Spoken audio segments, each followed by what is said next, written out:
boa tarde para vocês que estão ligadinhos na Melodia FM 87.9. Seja pelas ondas do rádio ou pelo canal do YouTube. Esse é o Crescer e Brilhar, o podcast da Eneida Sol. E vamos ficar juntinhos aqui nessa programação até às 17 horas. E hoje eu tenho aqui essa maravilhosa Marislande Dias. Ela que é psicoterapeuta, doutora em psicanálise, gente! Isso mesmo.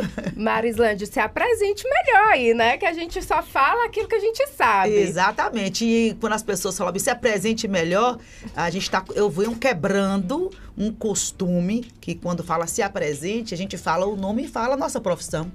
E aí eu tô quebrando e desconstruindo isso, porque eu não sou a minha profissão. Exato. Eu estou exercendo essas funções todas aí, mas eu sou, na verdade, linda, plena e feliz. Poderosa. Eu sou a imagem e semelhança do meu Criador, eu sou ungida, eu sou amada. E quando a gente fala isso, o povo acha que a gente tá se exibindo. Não, eu não concordo. Essa é a realidade, mulherada. Quando perguntarem quem é você, você fala, eu sou linda, plena e feliz. Quando perguntarem como você está, fala, eu estou bem sucedida. A gente não tem costume de falar essas coisas. Tá, mas aí vamos para o protocolo.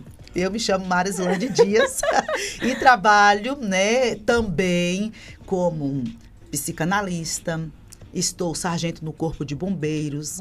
Amo trabalhar como palestrante. Uau, renovar a mente das pessoas. Criei até um método, método RAM, porque significa renovando a mente. Porque quem tem uma mente renovada tem uma vida transformada. Então, trabalho nesses segmentos todos aí de renovação da mente e amo. E já deu pra ver, né? Já deu pra ver que a animação é total. E com certeza renovando a mente de todo mundo, com tantos atributos e com toda essa alegria, né? Uau, amei, viu? Amei. E eu conheci a Marislande, assim, ó, ouvindo a voz da Marislande. Eu tava no carro. Uau, que massa! Assistindo o programa da rádio, porque tem gente que não assiste mais rádio, mas eu ouço, na verdade, assiste não, eu ouço. Porque quando eu tô no carro, eu gosto de ficar ali ouvindo o que as pessoas estão dizendo na rádio, né? E aí eu lembro que eu falei, que mulher da voz poderosa, assim, uau, né? E você tava falando no dia um assunto muito interessante, muito mesmo, falando... inclusive, né, sobre as pessoas observarem se elas não estão tendo algum tipo de transtorno, né, porque a gente passou aí por um momento difícil dentro da pandemia e muitas pessoas ficaram, como que eu posso dizer, com as mentes, né? Os traumas, né? Os traumas. Deixou sequelas. Sequelas. O nosso estilo de vida, ele foi quebrado, interrompido de forma muito abrupta. Né? Um dia você estava com sua liberdade, no outro dia ninguém podia mais sair de dentro de casa. Sim. Ninguém podia mais trabalhar. E a informação do não poder ir mais trabalhar quebrou muita gente. Outra coisa, além do financeiro ser impactado e as pessoas terem que ser obrigadas a ficarem dentro de casa, sabia que o número de divórcio aumentou nesse período? E aí, eu, como profissional da área, por quê? Porque nós perdemos a capacidade de relacionamento. Então, esses cônjuges, esses pais e filhos, eles não sabiam mais o que era ficar o dia inteiro juntos, dentro de um mesmo espaço, vendo as chatices nossas de cada dia. E aí, e relacionamento é relar um no outro, vendo as chatices, né? As exigências. Quem é a gente? E quem a gente não é como a gente se comporta. E nós entramos no modo frenético de viver comportamento e não a essência. Porque a gente quer sempre construir e ter algo. E na pandemia, pode construir e ter o quê? Não podia. Nada, né? Nada. Então, a mente, como terapeuta, eu falo com segurança que toda experiência vivida com forte impacto emocional, isso fica marcado e registrado, gera uma memória. E a neurociência fala que nós somos guiados e regidos por nossa mente inconsciente. Racionalmente eu quero algo, racionalmente eu tenho um plano, mas quem ganha É o inconsciente. Então, o trauma da pandemia, a perda, esse relacionamento, essa vivência, foi um forte impacto emocional e reverbera até hoje. Até hoje, né? A gente está vendo aí muitas pessoas com transtorno do pânico, com uma série de... Medo de perder. Medo de perder. E o medo de perder gera ansiedade, porque a ansiedade é medo de alguma coisa. Sim. Eu não tenho resposta. Então, esse forte impacto emocional que ficou uma memória muito viva e está reverberando até hoje, e projeta no indivíduo, se não dá um significado para aquilo tudo, o medo de perder o emprego, de fechar a porta. E tudo isso aí causa muita... né? Um impacto, né, na vida das isso. pessoas. E o Carlyle tá ali falando, boa tarde, Eneida e Marislândia. Duas gatas, né, Carlyle? Duas gatas, né, Carlyle?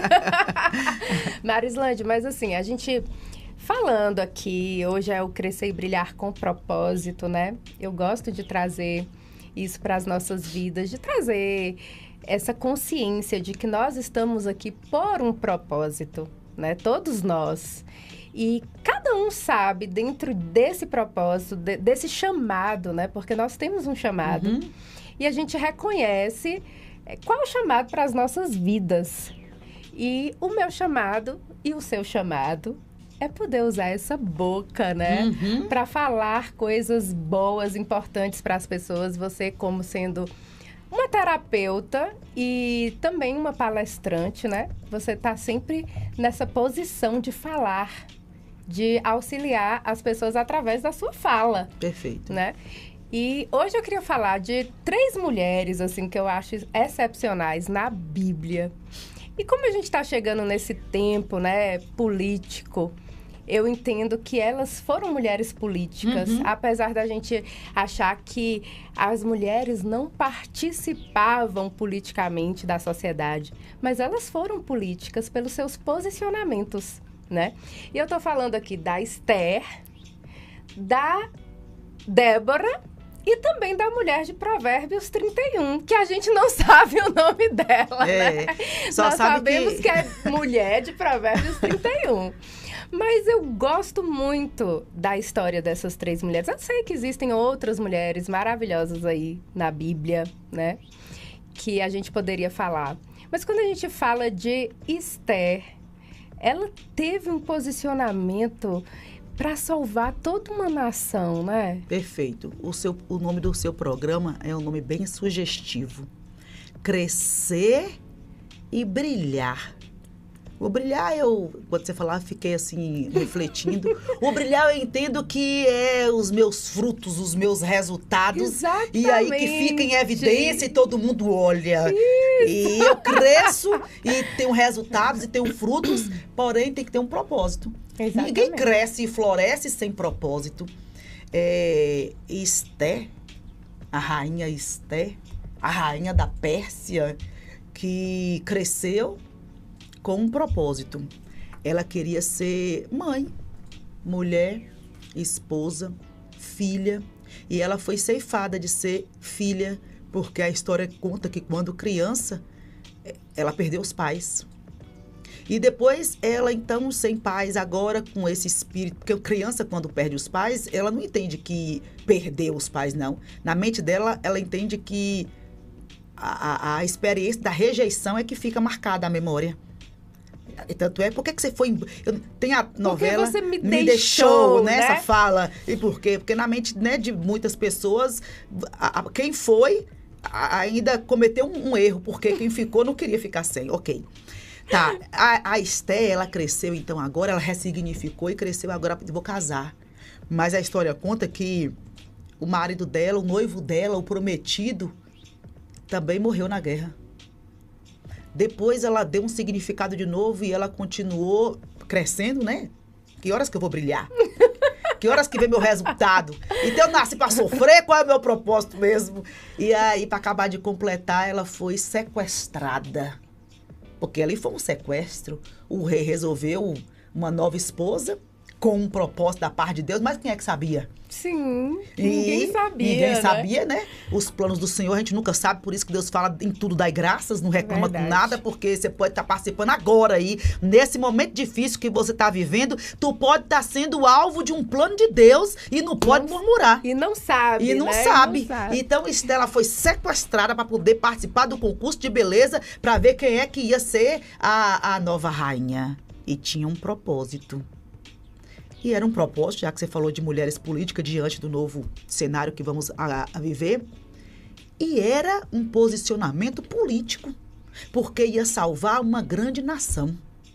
Então, dependia daquele posicionamento. Na verdade, a gente está falando de duas nações, né? Perfeito. Tanto Perfeito. da nação da Pérsia, quanto dos de Israel, judeus, Jerusalém, sim. né? Uhum. E aí, a gente lembrando aqui um pedacinho antes de Esther, que a gente fala de Vasti, Sim, sim. né?